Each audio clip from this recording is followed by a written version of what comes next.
Kalau memang sudah takdirnya begitu, mau bagaimana lagi? Kalimat ini terdengar bijak, tapi juga bisa sangat berbahaya jika digunakan untuk menghindari tanggung jawab atau berhenti berjuang.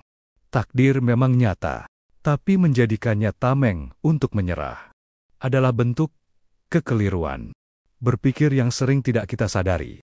Dalam video ini, kita akan mengupas secara logis dan analitis bagaimana takdir sering disalahgunakan, dan bagaimana cara berpikir yang benar tentang takdir agar tidak menjadikan kita pribadi yang pasif dan putus asa. Pertama, takdir bukan alasan untuk diam. Sering kita temui orang-orang yang berkata, quote, "Saya memang bodoh dari lahir, takdir saya bukan untuk pintar." Quote, quote, "Saya orang miskin sejak kecil, takdir saya memang tidak akan kaya." Quote, quote, "Saya gagal terus, mungkin memang takdir saya untuk kalah." Quote. Kalimat-kalimat ini terdengar sederhana, tapi di baliknya tersembunyi keputusasaan yang berbahaya. Padahal, bagaimana mungkin seseorang tahu takdirnya sebelum ia berusaha sepenuh hati? Takdir bukan alat ramal. Ia bukan sesuatu yang bisa ditebak di awal jalan. Kita tidak tahu seperti apa akhirnya, karena jalan masih panjang dan usaha masih bisa dilakukan. Jika seseorang menyerah sebelum mencoba, bukan takdir yang salah, tapi cara pandangnya. Kedua, takdir itu hasil, usaha itu proses. Takdir seringkali kita lihat sebagai hasil akhir. Namun dalam realitas hidup, takdir justru terbentuk melalui proses. Dan proses itu ditentukan oleh pilihan-pilihan yang kita buat hari demi hari. Bayangkan, dua orang memiliki latar belakang yang sama. Yang satu memilih untuk belajar, berdisiplin, dan tidak menyerah. Yang satunya memilih untuk pasrah, menyalahkan nasib, dan malas mencoba. Apakah hasil akhir keduanya akan sama? Tentu tidak. Jika kita meyakini bahwa takdir ditentukan tanpa memandang usaha manusia, maka kita sedang menghilangkan makna dari pilihan dan tanggung jawab. Padahal, justru dalam usaha itulah nilai manusia ditentukan. Ketiga, kesalahan fatal. Menyamakan keterbatasan dengan takdir. Contoh umum.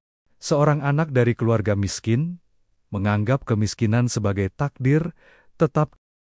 Seorang pelajar yang kesulitan memahami pelajaran merasa bodoh secara permanen. Seorang yang belum menikah pada usia dewasa menganggap dirinya ditakdirkan untuk sendiri. Padahal semua ini adalah keterbatasan saat ini, bukan keputusan final dari semesta. Keterbatasan itu bisa berubah, dan perubahan hanya mungkin jika seseorang tidak menyerah terlalu cepat. Berhenti pada keterbatasan adalah cara paling cepat untuk meyakinkan diri bahwa takdir memang sudah mengunci jalan hidup, padahal pintu belum tentu tertutup. Kadang kita hanya belum menemukan kuncinya. Keempat, dalih takdir sering digunakan untuk menolak perubahan. Coba perhatikan, saat seseorang menolak nasihat untuk berubah, ia sering berkata, "Sudah dari dulu saya begini. Mungkin memang begini takdir saya. Saya memang emosional dari lahir, nggak bisa diubah. Saya memang tidak berbakat. Untuk apa dipaksa?"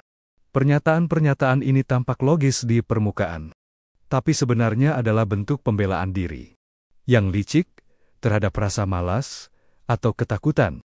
Orang takut gagal, lalu bilang takdir saya memang bukan di sini. Orang malas berubah, lalu bilang saya memang begini dari sononya. Padahal, tidak semua karakter adalah takdir. Banyak di antaranya adalah kebiasaan yang bisa diubah. Jika kita menolak berubah dengan alasan takdir, berarti kita memilih stagnan dan mematikan potensi. Kelima, takdir yang aktif versus takdir yang pasif.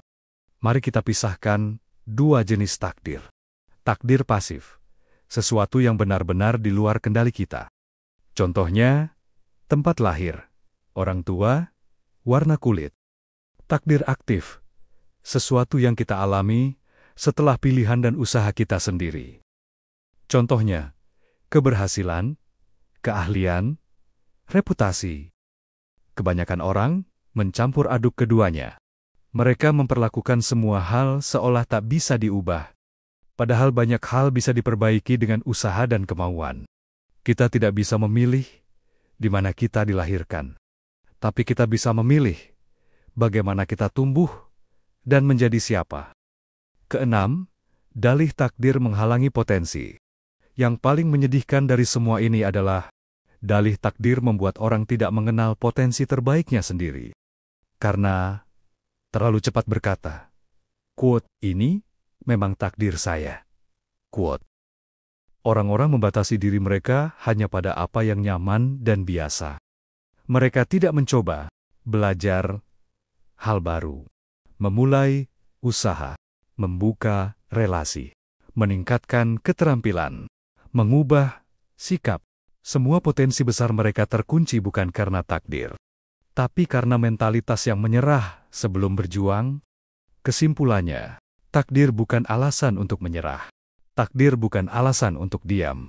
Takdir bukan alat untuk membenarkan kegagalan, kemalasan, atau keterbatasan diri. Takdir sejati tidak akan pernah menghalangi manusia untuk berusaha. Justru takdir akan terlihat ketika seseorang berjuang sampai titik terakhir. Kita tidak tahu apa takdir kita, tapi kita tahu bahwa tugas kita adalah terus melangkah. Bukan menebak hasil, tapi memilih arah. Bukan memvonis diri, tapi membuka peluang. Takdir bukan untuk ditakuti, tapi untuk ditemui setelah kita berjuang habis-habisan.